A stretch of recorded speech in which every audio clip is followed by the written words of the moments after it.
3:30, Richard Deschamps standing by with your news, and then we'll come and talk about anxiety and depression. If you have an issue, something you're anxious about, and the last time we did this, it's amazing how many calls we got from people who, were sort of looking for an avenue to be able to discuss this. Well, you'll be able to do just that, and maybe we'll sort of start you on the way to getting over whatever it is that's, causing your anxiety or fear, whether it's, being in an elevator alone, whether it's crossing the street, and whatever it happens to be.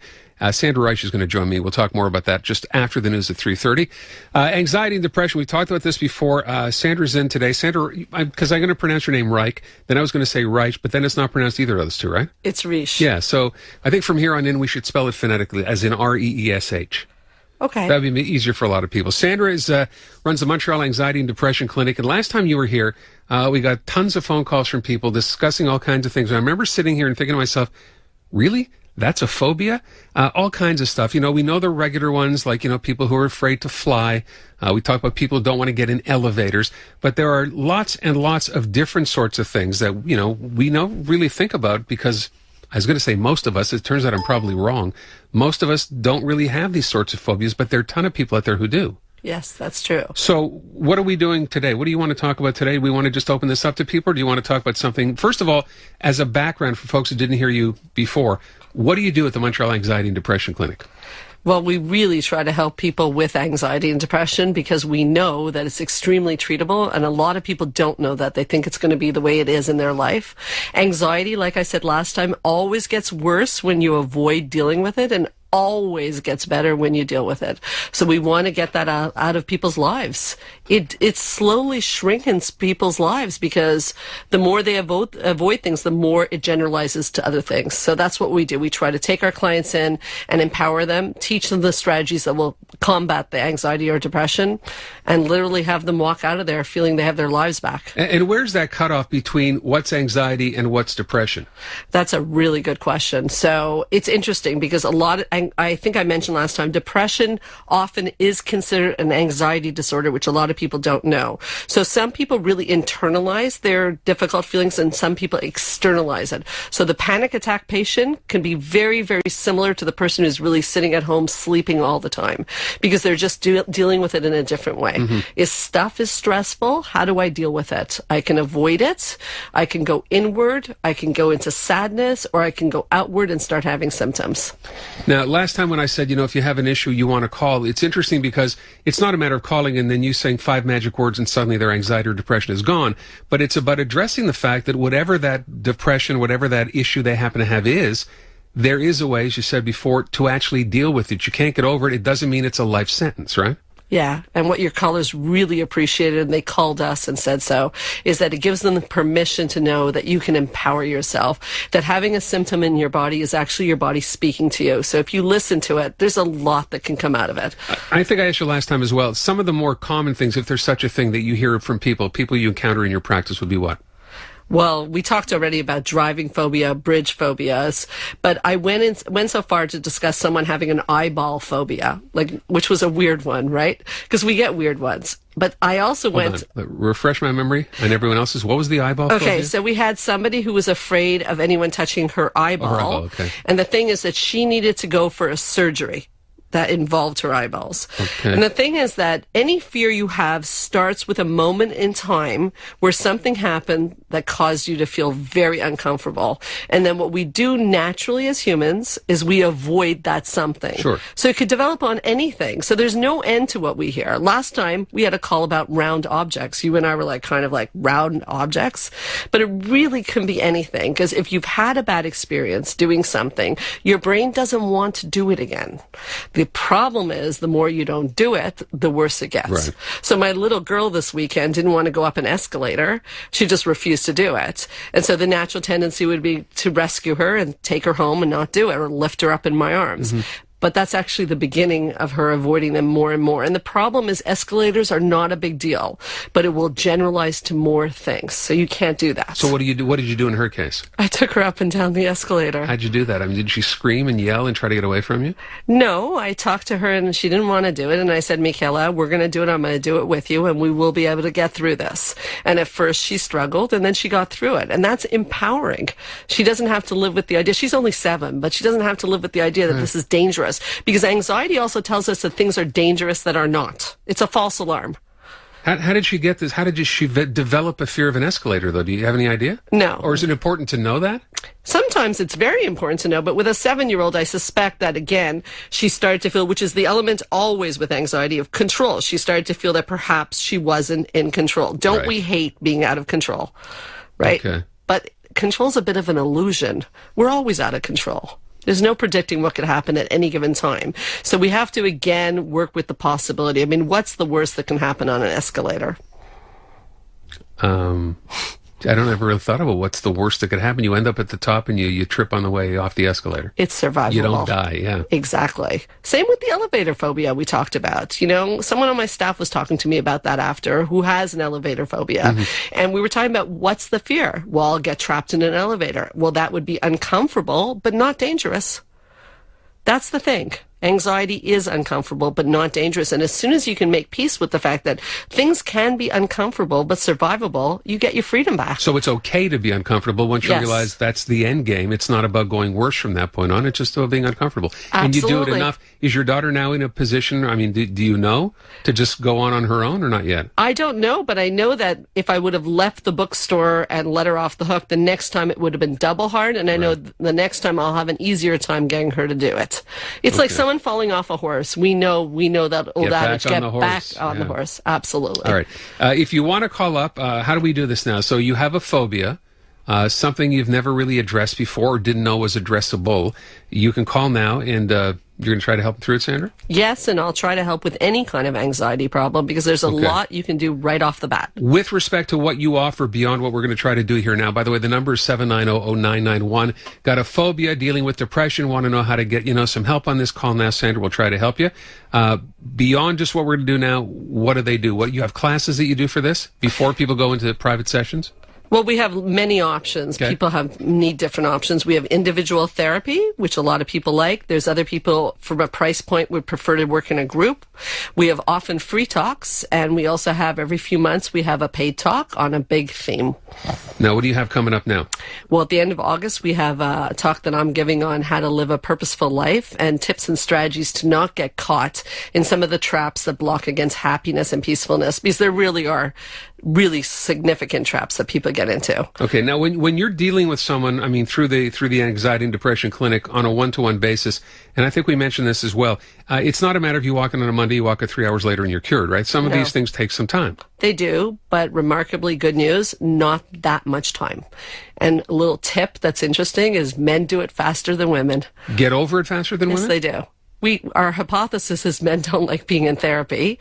They're very good clients. Wow. They do their homework quickly, and they can get through it very quickly. And women want to know more and more and more? Is that the idea? There's a tendency, which there's nothing wrong with that. It's just something when men call, we tell them this, because men would generally rather have their teeth pulled than come to therapy. So they usually like knowing that it's not going to take a long time. That's very funny. Yeah. All right, 790-0991. You have an issue, or do you have a phobia, an anxiety? We'll see what Sandra can do for you. Give me a call right now.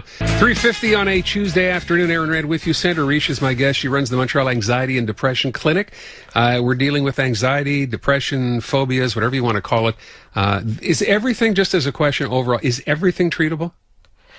I really feel... Is that too broad a question? It's a broad question, but I'm going to come back at you and say that if people are willing to do the work, almost everything's treatable. Have you ever had a situation where someone has come to you with a particular phobia and you couldn't get them over it? It's not that we couldn't get it over it. It's they're not willing to do the work. You have to do the work. So if you have a phobia, we break it down into small steps. So if you had a phobia of crossing the street and I said, Aaron, today we're going to do one step across the street, and you went, no, that's ludicrous. I should be able to do this by now. That's a problem. Okay. Let's go to the phone, 790-0991. If you got a phobia, let's see if we can help you today. We'll start off with Mary, who's calling from Mille Perot. Mary, you have a phobia of what? Paperwork.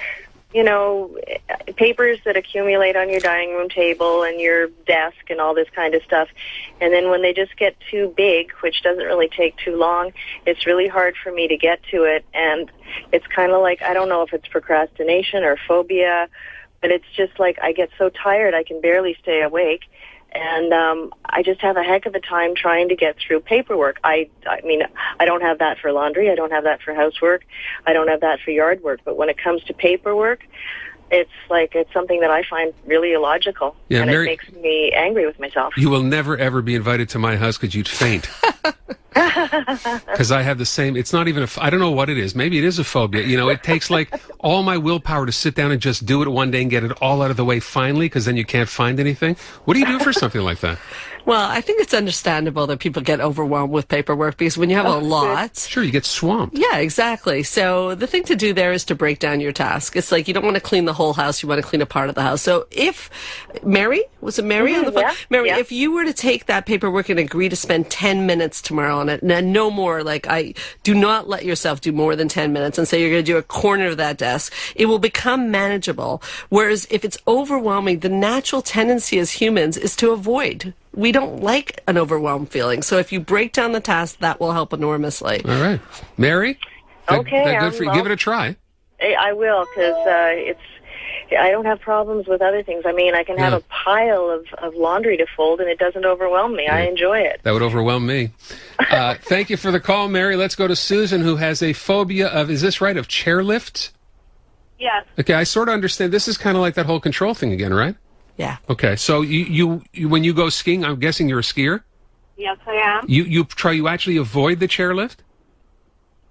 I'm sorry? Do you actually avoid the chairlift? I do. I mean, I force myself to go on once in a while, but it's traumatic. It's mostly the feeling like if the chairlift stops, it's a panic situation, and it's bothering me because it's impeding on my skiing abilities.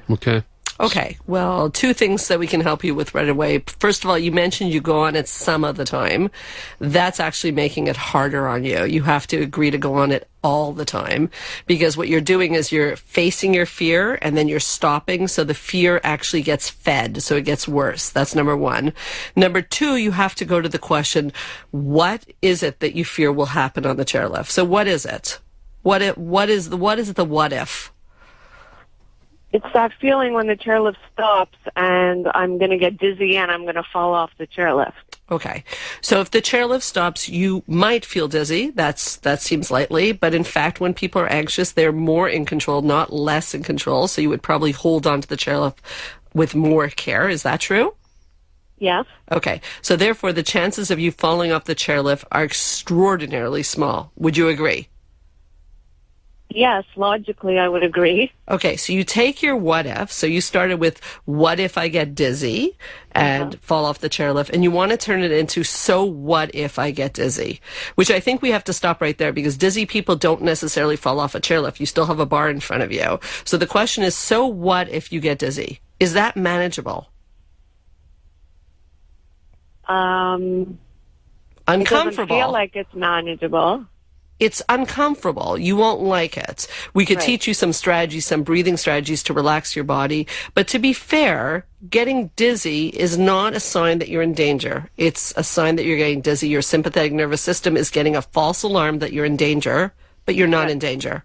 Right. So there is treatment about that you would want to learn to relax your body in those situations. It definitely would work, but even without treatment, I would suggest to you considering the so what if. So what if I get dizzy? Okay. All right. Susan, thank you. Hope we helped a little bit. Got time for one more here. Melanie from Laval. Melanie, what's your issue? Hi. My issue is basically being, I guess it's social anxiety, unable to just be around people without panicking on the inside. So I pretend I'm okay, but I'm like dying. And it's like that even with family. It's like a nightmare to live, but I'm like that with everybody in my life. And I feel trapped.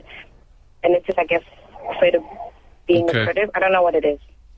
Sandra? Okay, social anxiety, one of the most popular things that show up at the clinic, very understandable.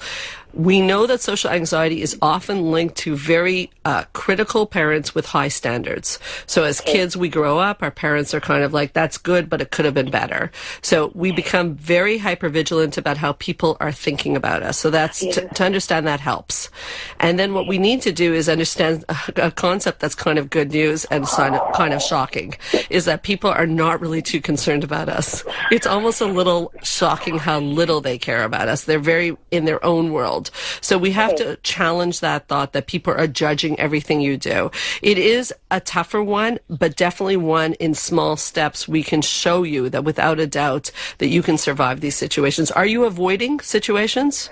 All the time. And now that I have a son, it makes it even harder because I have to be more out there with him, and it's a nightmare now. It's even worse than before. Well, I promise you this, if you don't avoid, it will get easier. All right. Listen, Melanie, thank you very, very much. Again, if you want to get more info on this, you can obviously show up to one of your talks, or you can actually get the treatment one-on-one, if you will. We'll give you that information in a sec. I want to take one more before we leave, because we're going to run out of time. This is Marlene. She's calling from TMR. Marlene, what's your phobia? Hi. I have panic attacks when I'm a passenger in the front seat of the car. I drive a car. I'm perfect. But I get very nervous when someone else is driving. How can I overcome this? This sounds like every woman talking about every man she's ever driven with, right? I never used to be like this. It's very new, and it's making me crazy. Oh, that's interesting. It's very new. Yes. Okay. Okay, so the fact that it's new is something about the control again, because what's the difference between when you drive a car and your husband drives the car? Yeah, I'm not in control, but... Right. But theoretically, are we ever in control in a car? Well, when I'm driving, I am. We think we are until the person in front of us hits the brakes very suddenly, and we go. So control is an illusion. So that helps to reduce the anxiety. Is we don't really have control. So if we can accept that we don't have that much control, it's a lot easier to be able to deal with the situation you're in. You're trying to control your external environment. None of us have control over our external environment. We're going to run out of time. I just want to ask one thing. Marlene, you said this is new for you, so you had no trouble being a passenger before. But suddenly now you do. Did something happen? Can't explain it. No. Wow. That's a good question.